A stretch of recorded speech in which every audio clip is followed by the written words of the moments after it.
In order to garner an understanding of how the mythological Gnostic texts may have come about,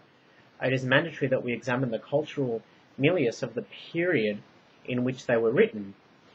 Most authentic Gnostic writings were penned between the 1st and the 4th centuries of the Common Era, a time when the bustling cosmopolitan city of Alexandria had evolved into a cosmic heart center of scholarship and research.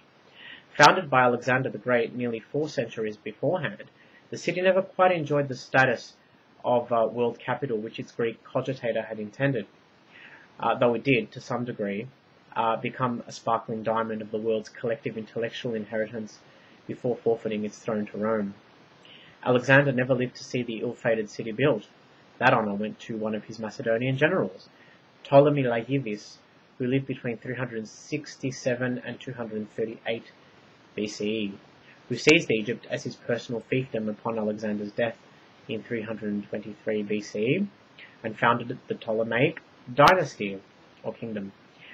Despite the fact that they were somewhat dysfunctional, calamitous in disposition and all too often plagued by an unwavering absence of conscience, the Ptolemaic dynasty managed to rule Egypt from Alexandria for about 3 centuries. During that time, they partook in large-scale reconstructions of major Egyptian temples and facilitated the intellectual climate for which Alexandria would become famed by constructing the Great Library of Alexandria and proceeding to fill it with papyrological manuscripts seized from foreign vessels docking at its harbour. The endeavour attracted thinkers steeped in both Western and Eastern philosophical and religious lore, and by the 1st century of the Common Era they were pouring into the city's 5 quarters from the 4 corners of the world to exchange ideas and rigorously acquaint themselves with foreign disciplines, however novel, heretical, or challenging they may have seemed. It was in such an intellectually rebellious and progressive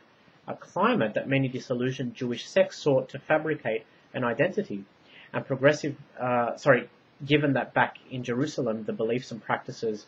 of the mainstream religious movement had become dogmatic to the bone and saturated by Iron Age patriarchal sentiments. For anyone with a healthy dose of common sense, for anyone able to think outside of the two-dimensional square imposed upon them by any religious dogma, it would make absolutely no sense at all that a masculine godhead, or any godhead in fact, would be capable of exhibiting tribal chauvinism, favoritism, hostility, or any other less than desirable quality that could never be indigenous to the anatomy of enlightenment or divine benevolence. Further, why would a self-engendered creator depart from the law of eternal rumination in an ethereal realm for the trivial sake of involving himself in human affairs? Yahweh, the God of the Old Testament, was prone to bouts of all of these imperfections, and more. How could he be the one of the philosophers? The obvious answer was that he wasn't. The biblical scriptures had it all wrong, as did the ancient Greeks, who perceived their divinities to be little more than carbon copies of their flawed selves, decked in the paraphysical attribute of life everlasting and imbued with magical powers. Individuals belonging to the radical Jewish sects reasoned that Yahweh could never be the all-omniscient and transcendental being responsible for the majesty of the cosmos. On the contrary, his unruly, compromised, corrupt, and conceited nature exposed him for the villain that he was, a malevolent demon called Ealdabaoth, the same being whom the Jews called Yahweh. While it was probably true that this demon had brought forth the material world from within himself, his malignant nature rendered him entirely ignorant of the powers that be that existed above him, and hence of the tiers of consciousness that served as stepping stones back to the realm of absolute spirit. The just mentioned was also called the Pleroma, and was the ethereal light, in which the true God ruminated and all human soul sparks originated. Sadly, their descent along the multidimensional rung, which led to the corporeal incarnation, had the deplorable effect of erasing all trace of their divine source from memory, enabling Ealdabaoth, that master of material detritus and dross, to tyrannize over them by either destroying them completely or leading them astray. The Jews were the first race to heed to the demon's religiously flavoured banter, and to his meaningless laws. Before he could incite any further damage, the true God sent an extension of himself, an emissary in the form of Christ, to pull aside humanity's veil of forgetfulness and reveal the path of true salvation in all its splendour. But this gold-laden road wasn't anything that could be arrived at through philosophical or experiential knowledge, love, or ascetic morality even. Alas, it could only be trampled through gnosis, or spiritual insight gained through revelation, which, according to Christian Gnostic Theodotus, imparted knowledge of who we were and what we have become, where we were and into what we have been thrown, whither we hasten and from what we are redeemed, what is birth and what is rebirth. Hence, from the very beginning, the esoterically revealed gnosis of these heretical Jewish sects was something of an alloy spontaneously formed from the sacred marriage of Western and Eastern esoteric streams of spirituality with Christian dogma. Then it fused into a distinct religious mentality and found voice in 3rd and 4th century Coptic texts, the most famous of which are the 13 codices of the Nag Hammadi library, which were found on the mountain Jabal al-Tarif in Upper Egypt. The texts themselves are indispensable,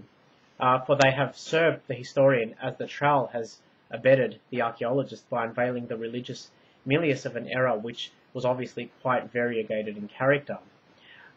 In the process, many defining characteristics of the heterogeneous Gnostic movement of late antiquity have come to light, the most important of these being an almost numinous presence of the feminine archetype in mythological discourse and cultic practices that included women. Two in particular, the Coptic text Pistis Sophia and the Nag Hammadi tractate on the origin of the world, disclose the androgynous state of the primordial power, or the undifferentiated one, in which the 4 pairs of transcendental beings inhabiting the ethereal fire are male-female consorts and counterparts. The name ascribed to the feminine entity responsible for the split in paradisal or Euroboric perfection is Pistis Sophia, the embodiment of wisdom, a name which discloses her former identity as Pallas Athena, the virgin goddess of wisdom in the Greek pantheon. The fall of Pistis Sophia from the Pleroma is a fascinating story, for in it we see the fragmentation of the inflated ego from the collective unconscious and its subsequent reintegration with the archetypal self. We also see the inexplicable link between the masculine and feminine archetypes, as well as a scrupulous regard for intuitive qualities and inward-looking tendencies that might be described as aesthetically feminine, unbounded wholeness, interconnectedness, love, reunion, and so forth. From this perspective, the Gnostic religion preserved the kernel of the feminine archetype as the cold preserves the corpse in a world that was gradually being scorched by the unfixed solar power of the divine masculine. And this is the religion which we will explore in the following blogs. I will see you then.